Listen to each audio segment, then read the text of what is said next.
나무아미타불, 나무아미타불, 나무아미타불. 반갑습니다. 오늘의 제목은 스스로 지은 갑오, 스스로 짓고 받는 갑오, 이런 제목입니다. 옛날 인도에 파사기왕이라는 왕에게 선광이라는, 착할 선자 빛광, 선광이라는 이름의 공주가 있었습니다. 이 선광공주는 지혜롭고 총명할 뿐만 아니라 외모도 아주 아름다워서 부모님뿐만 아니라 온 궁중 사람들이 이 선광공주를 사랑하고 존경심을 한 몸에 받았다는 겁니다. 그러던 어느 날 이 파사기 왕은 이 자신의 딸인 선광공주가 궁중의 무사람들로부터 사랑과 존경을 받는 그 모습을 보고 생각하기를, 저 공주는 모두 다 이 부왕의 덕분이라는 생각을 하게 되었습니다. 그리하여 선광공주에게 자랑스럽게 말하기를, 공주여, 네가 온 궁중 사람들로부터 사랑과 존경을 받는 것은 모두가 다 이 왕인, 이 부왕의 덕분인 줄 알고 있느냐라고 물어보았습니다. 그러자 선광공주는 답하기를, 아닙니다 아버님, 그것은 모두가 다 제 업의 힘 때문입니다 라고 부왕에게 말하는 겁니다. 그러자 부왕은 기분이 아주 언짢아졌습니다. 왕인 아버지의 덕이 아니고 오로지 자신의 업의 힘 때문에 자기가 궁중 사람들로부터 존경과 사랑을 받고 있다고 탕돌하게 답하기 때문에 부왕은 약간 화까지 났다 하는 겁니다. 그러자 왕은 신하에게 명령하여 이 도성에서 가장 가난한 그런 청년을 한 명 찾아오도록 명령합니다.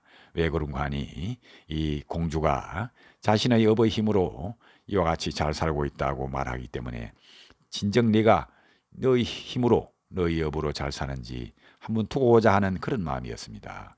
그리하여 신하가 도성에서 가장 가난한 거지 한 명을 데리고 오자 부왕의 명으로 그 선광공주를 거지에게 시집 보냈다는 겁니다.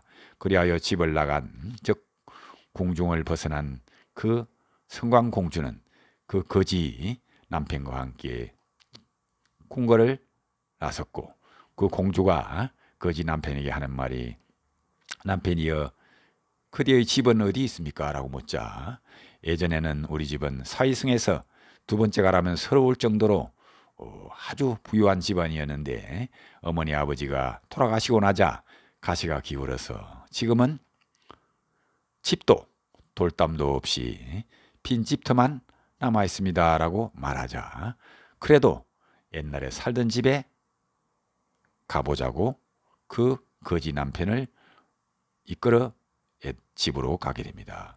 옛집에 도달한 그 선광공주는 그 빈 집터만 남은 그 땅에 사보로 깽이로 땅을 파자 파는 곳마다 수많은 보물이 쏟아져 나오고 궁궐 못지않게 훌륭한 고대강신 좋은 집을 짓고 수많은 하인을 거느리며 잘 살고 있었습니다. 때는 세월이 흘러 몇 년이 지나자 부왕인 파사기 왕은 거지에게 시집 보낸 공주가 어떻게 살고 있는지 궁금한 차에 신하를 불러 딸이 현재 어떻게 살고 있는지 한번 알아보라고 심부름을 보냈습니다. 그러자 딸이 살고 있는 모습을 본 신하가 임금에게 와 답하기를, 임금님이시여, 선광공주님은 이 임금님 못지않게 궁궐 같은 집을 짓고 수많은 하인을 거느리고 잘 살고 있습니다 라고 말을 하자, 보고하자 왕은 실제 본인이 스스로 확인해 보고자 딸이 살고 있는 집을 찾아보니 실제로 신하가 보고한 대로 고대강실 좋은 집, 궁궐 같은 좋은 집에 수많은 하인을 거느리고 살고 있는 모습을 보고 마음에 의심이 일어나 딸의 집에 갔다 오는 길에 기원정사에 계시는 부처님을 찾아가 딸이 무슨 인연으로 이같이 잘 살고 있는지 부처님께 여쭤보았습니다. 그러자 부처님께서 말씀하시기를, 파사기왕에게 말씀하기를, 왕이시여 잘 들으시오. 옛날 91급 전에 비바시불이 세상에 출현하셨을 때 반두라는 왕이 있었습니다. 비바시불이 열반에 드시자 이 반두 왕은 부처님의 살이 7길의 보탑을 세웠다는 겁니다. 그때 이 반두 왕의 첫째 왕비가 오늘날 이 성광공주였는데 비바시불상에 천간을 씌워드리자 말로 행할 수 없는 광명이 온 누리를 비추었다는 겁니다.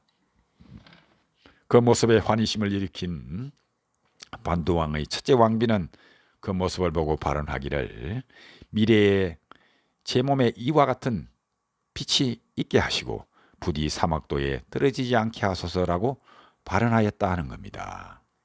그때의 그 첫째 왕비가 오늘날 저 성광공주라는 겁니다.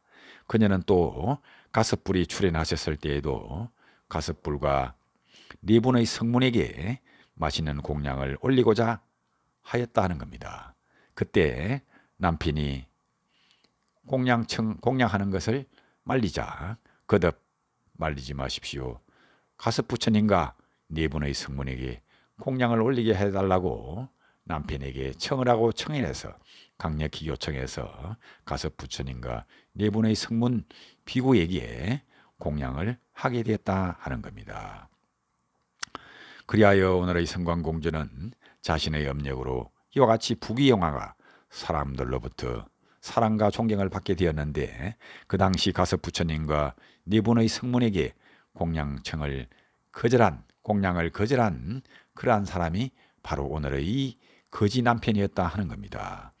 그러나 나중에 허락한 그 인연으로 오늘날 성광공주를 만나 부귀영화를 누리고 잘 살다가 성광공주가 세상을 떠나고 난 다음에는 또다시 거지의 신세로 전락하고 만다는 부처님의 말씀이 있었습니다.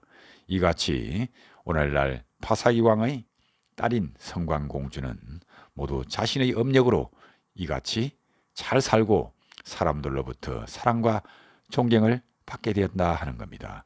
물론 임금의 딸로 즉 공주로 태어난 것 자체도 과거의 선업의 인연으로 공주로 태어나기도 하겠지만 사람들로부터 사랑과 공경을 받고 또 잘 사는 것도 모두가 다 자신 스스로가 지은 그런 선업의 가보다 하는 가르침입니다.